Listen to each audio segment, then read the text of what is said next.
ഈ അമൃതാജിന്റെ അനുവാദത്തോട് ചെയ്തത്? ഒന്ന് മദ്യക്കച്ചവടം ചെയ്യാൻ പോയി, എവിടെയും തന്നെയാണ് അബ്കാരി മുതലാളിയാകാൻ പോയത്, നമ്മുടെ ഗുരുവിന്റെ പ്രസ്ഥാനത്തിന്റെ തലപ്പത്ത് കയറിയുന്നുണ്ട്. അതുകൂടാതെ 70 ലക്ഷം രൂപ മേടിച്ചിട്ട് ആ പാവപ്പെട്ട ഒരു പയ്യൻ, സുജിത്ത് എന്ന് പറഞ്ഞ പയ്യനെ പറ്റിച്ചു. എന്നിട്ട് അവൻ കേസ് കൊടുത്തപ്പോൾ ഒന്ന് ആലോചിച്ച് നോക്കി. അതുകൂടാതെ തന്നെ ഇതിന്റെ അമരത്ത് കയറുന്നിട്ട് പെണ്ണു പിടിക്കാൻ പോണു ഗുരുവെന്ന്. മനസ്സിലായ? എന്നിട്ട് ഇവൻ വിചാരിക്കണെന്ന് പറഞ്ഞാൽ ആരും ഒന്നും അറിയില്ല, പൂച്ച പാല് കുടിക്കും പോലെയാണെന്നാണ് വിചാരിക്കുന്നത്. പക്ഷെ ഗുരു അതൊക്കെ പിന്നീട് ബോധ്യപ്പെടുത്തും. അങ്ങനെ ബോധ്യപ്പെട്ട് വന്നാണ് ഈ പറഞ്ഞ കാര്യങ്ങളെല്ലാം.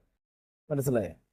എന്നിട്ട് അതിനെയൊക്കെ വെള്ളപൂശുന്ന രീതിയിൽ ഇതേപോലെ ഒരു ബുക്ക്, അല്ലെങ്കിൽ ഗുരുവാണികൾ, അനിൽവാണികളാണ് ഇപ്പോൾ ഗുരുവാണികൾ എന്ന് പറഞ്ഞ് ഇവരിറക്കുന്നത്. എന്തുകൊണ്ട് ഇവർക്ക് നമ്മൾ ചെയ്യും പോലെ ഗുരുവിൻ്റെ വോയിസ് ഇറക്കാൻ പറ്റാത്തത്? ഗുരുവിൻ്റെ വോയിസ് നേരിട്ട് കേൾക്കാൻ പാടില്ല, ഗുരുവിൻ്റെ രൂപം നേരിട്ട് കാണാൻ പാടില്ല. ഇതൊക്കെ എന്തു ആഭാസത്തരമാണെന്നാണ് ഒന്നും പരമ്പര മനസ്സിലാക്കേണ്ടതല്ലേ? ഇത്രക്ക് മന്ദബുദ്ധികളാണ് ഈ പരമ്പരയുള്ള മനുഷ്യരെല്ലാം. മനസ്സിലായ? അങ്ങനെ എന്താ പറയുക, നമ്മളും ഇവർ പറയുന്നതൊക്കെ ഒരുപാട് കള്ളത്തരങ്ങൾ വിശ്വസിച്ച്, പക്ഷേ സത്യം ബോധ്യപ്പെട്ടപ്പോൾ അത് തിരുത്തേണ്ട ഉത്തരവാദിത്വം നമുക്കുണ്ടായി. അതുകൊണ്ടാണ് ഇത് പറയുന്നത്. ഇത് ഇവർ പറയും പോലെ സ്വാർത്ഥ താല്പര്യത്തിന് വേണ്ടിയുള്ള കാര്യമല്ല. സ്വാർത്ഥ താല്പര്യത്തിനാണെങ്കിൽ എന്തെല്ലാം വഴികൾ കിടക്കുന്നു. ഇത് നമ്മളെ സംബന്ധിച്ചെന്ന് പറഞ്ഞാൽ ഈ പരമ്പര വിട്ട് നമുക്ക് പോകാൻ കഴിയില്ല. കാരണം ഇതൊരു കമ്പനിയോ നമ്മളൊരു ജോലി എന്നൊരു സ്ഥാപനമാണെങ്കിൽ നമുക്ക് കളഞ്ഞിട്ട് പോവാം, നമുക്ക് പറ്റിയില്ലെങ്കിൽ.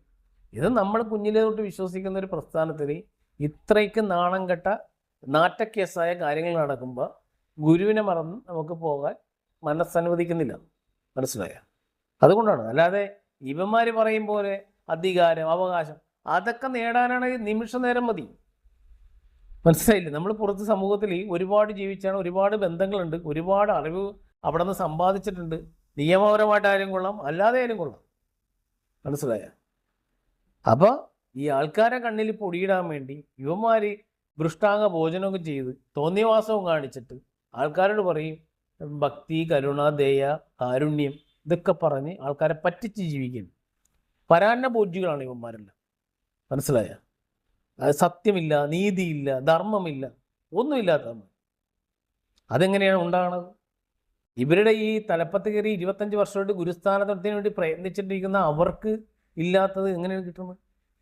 ഗുരുവിൻ്റെ പരമ്പരയെ ചതിച്ച് അതിനെല്ലാം ഹൈജാക്ക് ചെയ്ത് ഈ വൃത്തികേടൊക്കെ കാണിക്കുന്ന ഇവർ എന്താ പറയേണ്ടത്?